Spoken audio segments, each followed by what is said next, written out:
अगर आप भी वो स्टूडेंट हैं जो इंग्लिश समझ लेते हैं, पढ़ लेते हैं, बट बोलने में सबसे ज्यादा दिक्कत आती है, तो ये वीडियो आपके लिए है।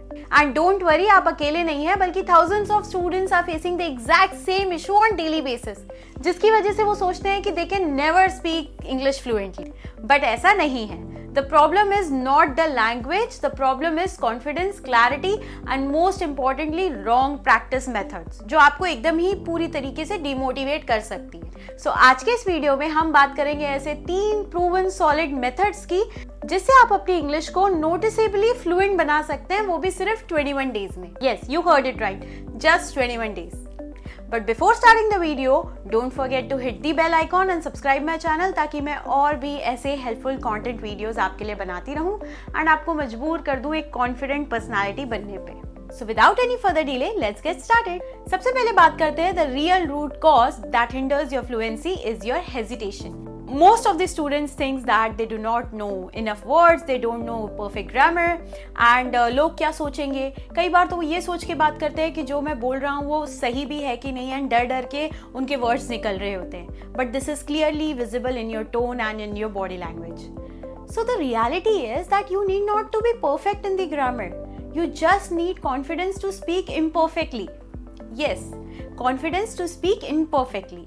Because if you will wait till you will be perfect, you can never speak English. Understand, fluency comes after speaking, not before it. And that's why it's very important to understand 3 main pillars of fluent English. First is listening. आप अपने आप को English सुनने की आदत डालो, because listening is the input. जैसे ही कोई इंग्लिश मूवी चल रही है या फिर आपसे कोई इंग्लिश में बात कर रहा है या फिर क्लास में आपको इंग्लिश में पढ़ाया जा रहा है, तुरंत आप बोर होने लगते हो या रिक्वेस्ट कर लेते हो कि प्लीज़ हिंदी में समझाइए, हमें समझ नहीं आ रहा, या फिर आप मूवी को चेंज कर लेते हो, बट आप इंग्लिश को अवॉइड करते हो सुनना। तो जब तक आप सुनोगे नहीं, आप बोल नहीं पाओगे, बिकॉज आपके ब्रेन में इनपुट ही नहीं जाएगा। एक छोटे बच्चे को भी जब कोई लैंग्वेज समझ में नहीं आती है, तो वो घर की जो लैंग्वेजेस, जो भी बात हो रही होती है आपकी नेटिव लैंग्वेजेस, उसी में वो फ्लुएंट हो पाता है। क्यों? क्योंकि बचपन से वो उसी को सुन रहा था। बट उतनी उम्र में, या शायद आप बात करें तो 1 साल या 2 साल का बच्चा, आप जो भी बात कर रहे हैं वो समझ नहीं पाता है, बट वो सुन पाता है। एंड जैसे जैसे वो लैंग्वेज इनपुट होती रहती है उसके ब्रेन में, जब वो बोलना चालू करता है तो वो नेटिव लैंग्वेज में ही बोलना चालू करता है एंड वो नेटिव लैंग्वेज में फ्लुएंट हो जाता है। एंड इसलिए कहते हैं कि जो भी आपकी सराउंडिंग्स में डेली जिस लैंग्वेज में बात की जाती है, आपको वो बेहतर आती है। So it is similar.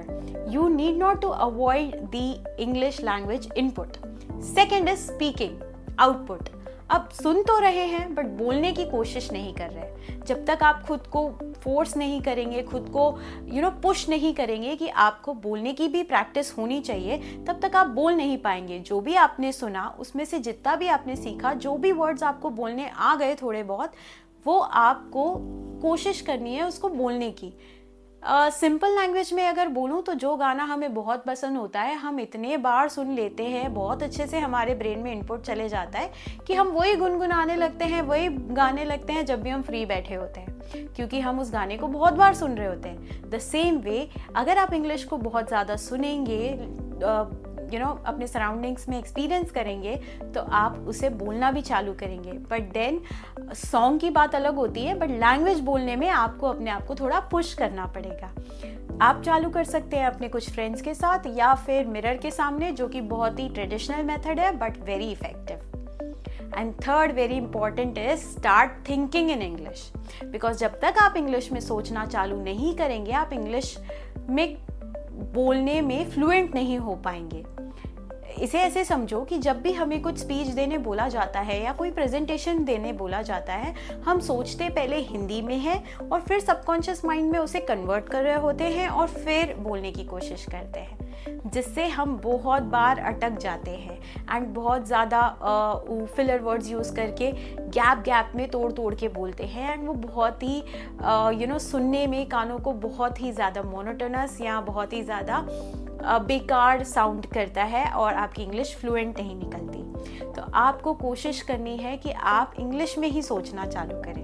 And इसी के लिए मैं आज आपको बताने वाली हूँ ऐसे 3 प्रूवन सॉलिड मेथड्स जिसकी मैंने बात की थी, जिससे आप इंग्लिश में सोचना चालू कर सकोगे। Method number 1 is 10 sentences translation habit. इसमें आपको पूरे दिन में आपने जिससे भी जो भी आज बात की होगी कॉलेज में, अपने फैकल्टी से, अपने पेरेंट्स से, अपने फ्रेंड्स से, जो भी आपने हिंदी में बात की या फिर अपनी नेटिव लैंग्वेज में जो भी आपने बात की, आपको रात में सोने से पहले इनमें से एटलीस्ट 10 सेंटेंसेस, चाहे तो 15 भी लिख सकते हैं, बट 10 सेंटेंसेस तो होने ही चाहिए। 10 सेंटेंस हिंदी के आपको नोट डाउन करने हैं, हिंदी में ही नोट डाउन करने हैं, और फिर सोने से पहले बस ये 10 सेंटेंसेस को इंग्लिश में कन्वर्ट करने का ट्राई करना है। एंड फिर जो भी आपने कन्वर्ट किया, भले ही रॉन्ग किया हो, आपको सिर्फ कन्वर्ट करके रात को डायरी बंद करके सो जाना है।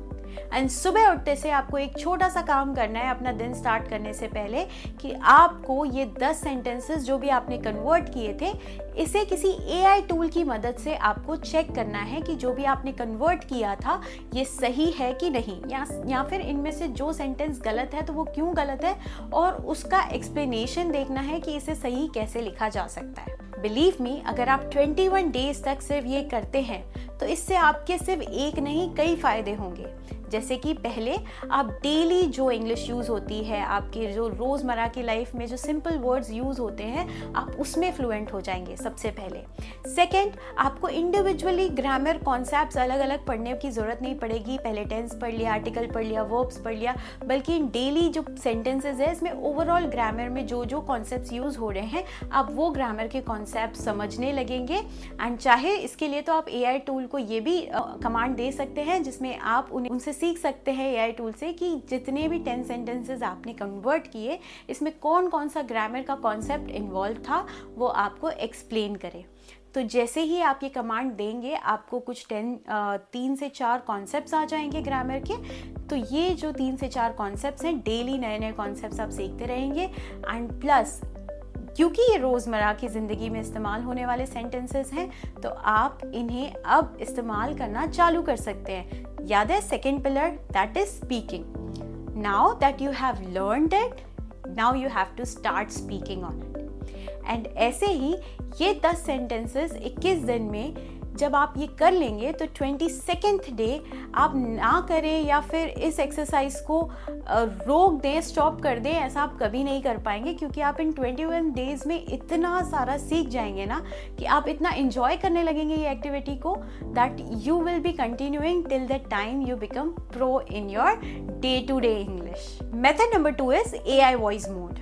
यहाँ पे इस मेथड में आप किसी भी AI platform such as ChatGPT का वॉइस मोड इस्तेमाल करके आप ChatGPT को कमांड कर सकते हैं कि आप एक स्टूडेंट हैं और आप जो सिटी से आप बिलोंग करते हैं, आप वो लिख सकते हैं।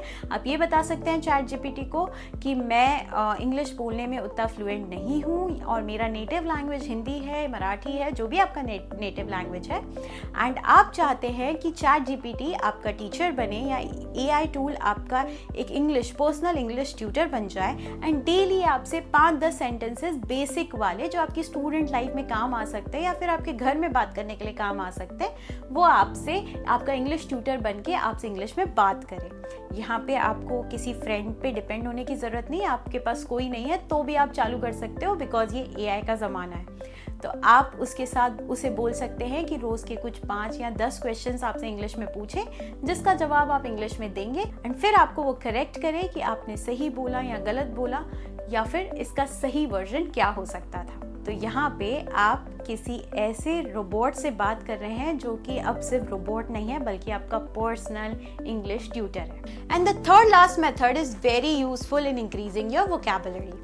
दैट इज, आपको ऐसे कुछ 5 न्यू वर्ड्स जो आपके स्टूडेंट लाइफ में या आपके प्रोफेशनल लाइफ में बहुत यूज होते हैं, ऐसे कुछ नए वर्ड्स आइडेंटिफाई करने हैं एंड उसके साथ 3 से 5 सेंटेंसेस बनाने की कोशिश करनी है विथ ईच वर्ड जो आप यूज कर सके। बिकॉज बहुत सारे वर्ड्स याद करके सिर्फ दिमाग में भर लेना है कि वोकैबुलरी इंप्रूवमेंट नहीं बोलते हैं, बल्कि उनको सेंटेंसेस में ला के इम्प्लीमेंट करना और उसे बोल पाने को ही वोकैबुलरी इंप्रूवमेंट बोलते हैं। तो जैसे कि हमने लिया opportunity, so you can practise this, that you can tell somebody that I wish to have a good internship opportunity or I was having a very good internship opportunity last year. which I missed. तो ये वाले sentence में आपने इस word का इस्तेमाल भी किया। अगर आपको सेंटेंसेस बनाने नहीं आते हैं तो again with the help of AI tool you can identify 5 words as well and the 3 to 5 sentences for each word.